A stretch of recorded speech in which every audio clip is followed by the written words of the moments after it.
Umat Allah yang terkasih, selamat pagi dan salam dalam kasih Kristus.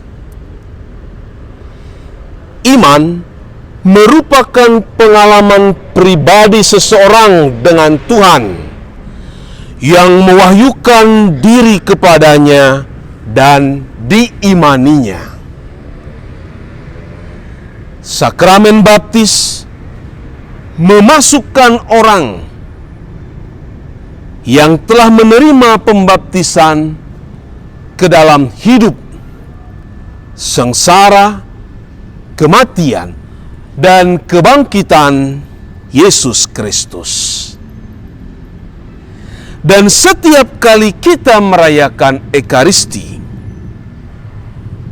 Ekaristi menyatukan kita dalam komunio dengan Yesus Kristus sendiri. Ekaristi menjadi tanda agung yang menghadirkan Yesus Kristus seutuhnya dalam hosti kudus yang Dia berikan.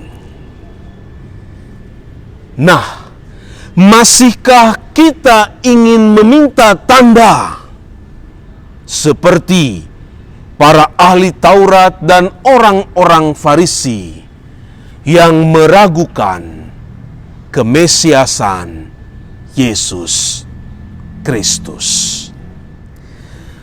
Dalam nama Bapa dan Putra dan Roh Kudus. Amin.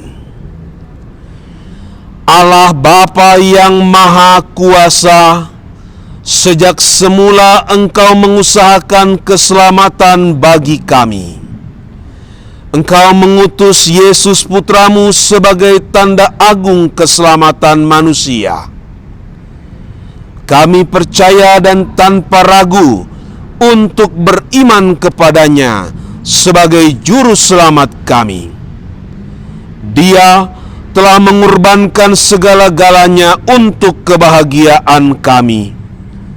Engkau kami puji di dalam nama Yesus Tuhan dan pengantara kami. Amin. Tuhan bersamamu dan bersama rohmu. Inilah Injil Yesus Kristus menurut Matius. Dimuliakanlah Tuhan.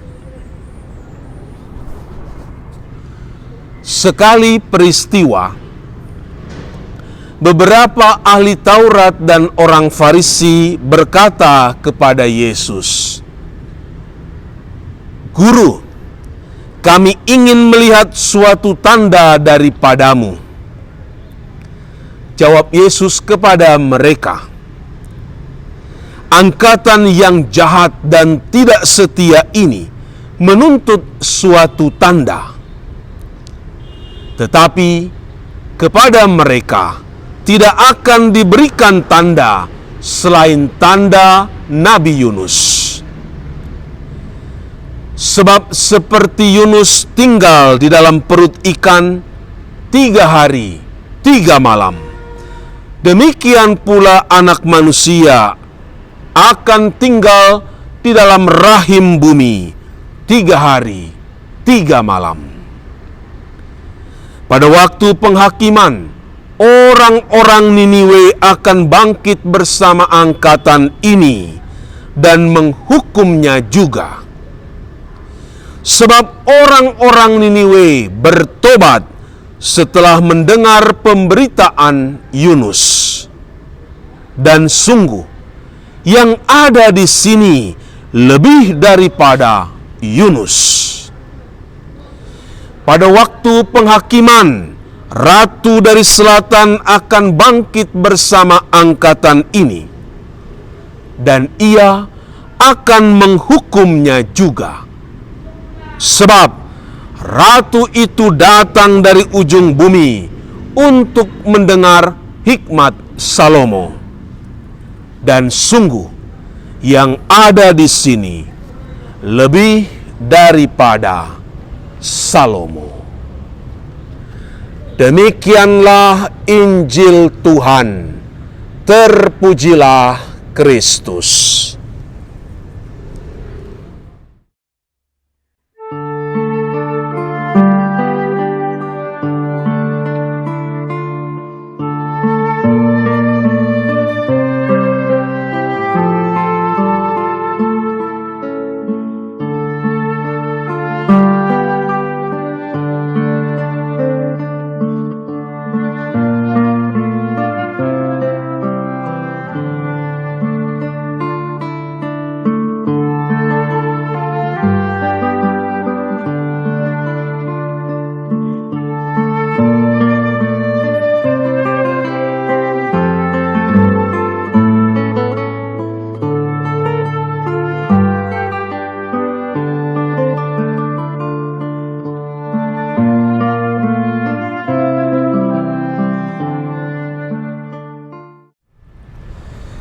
Umat Allah yang terkasih,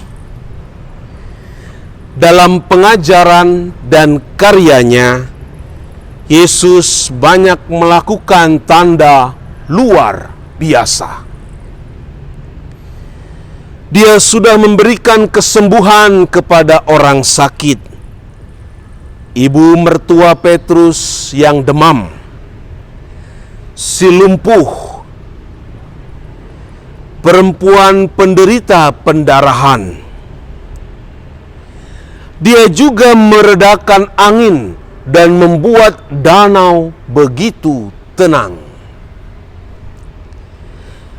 Dia membangkitkan anak perempuan kepala rumah ibadat. Mukjizat-mukjizat itu telah dialami oleh banyak orang dan membuat mereka kagum kepada Yesus. Akan tetapi, tidak semua orang sampai pada titik percaya kepada Yesus. Yesus mengecam 3 penduduk kota, dan kita masih ingat: Korazim, Betsaida, dan Kapernaum. Kapernaum kotanya sendiri, sebab Yesus sering mengajar di sinagoganya, dan di sana ia menyembuhkan seorang lumpuh. Pengajaran, tanda ajaib yang Yesus lakukan, yang Yesus perbuat di sana, tidak mengantar mereka kepada kepercayaan akan dirinya. Dan kini, dalam Injil kita dengarkan, sekelompok ahli Taurat dan orang Farisi meminta tanda dari Yesus. Permintaan tanda dari sekelompok ahli Taurat dan orang Farisi menunjukkan bahwa mereka meragukan dan tidak percaya akan kemesiasan Yesus.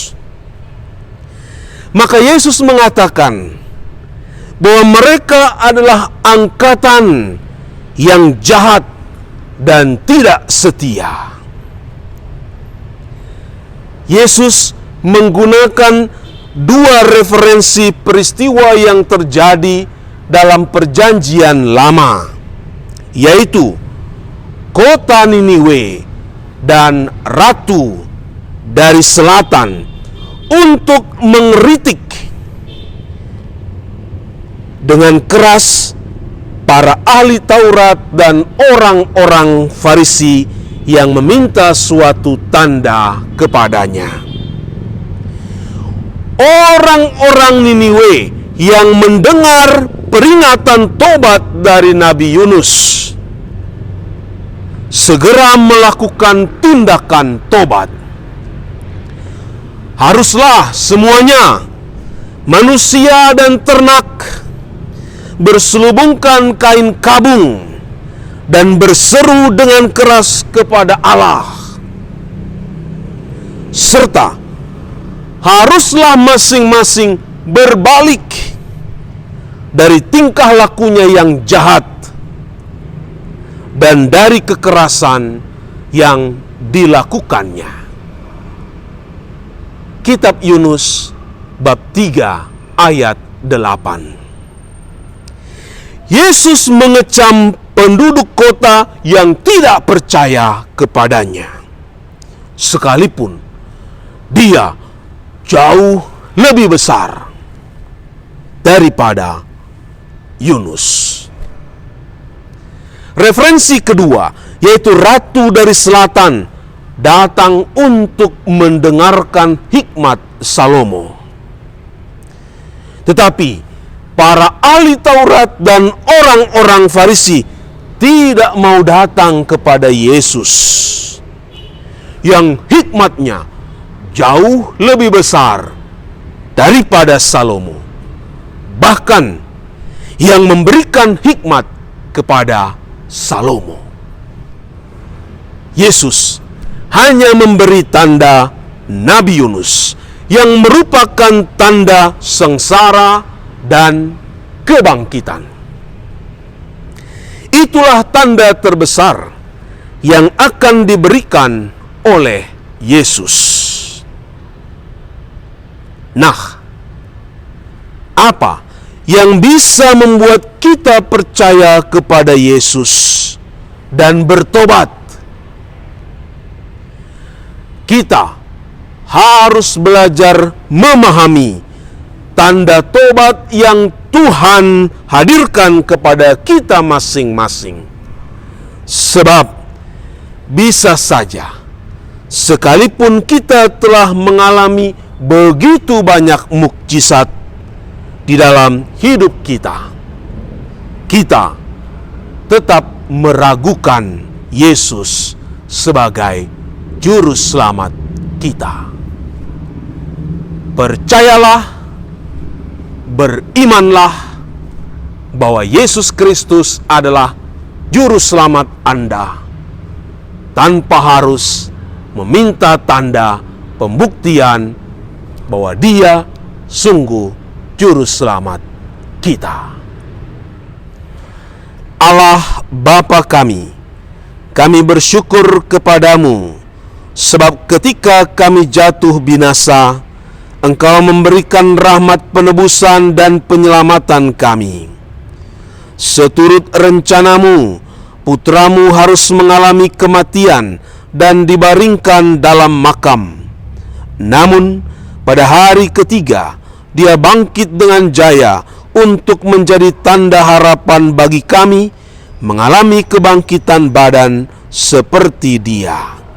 Dialah Tuhan dan pengantara kami sekarang dan selama-lamanya. Amin. Tuhan bersamamu dan bersama rohmu. Semoga saudara-saudari semakin beriman kepada Yesus Kristus Sang Juru Selamat tanpa keraguan-raguan dan meminta tanda darinya.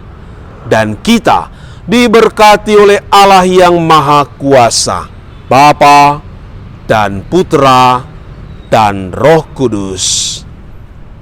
Amin. For we need, yes we need, Jesus now, more than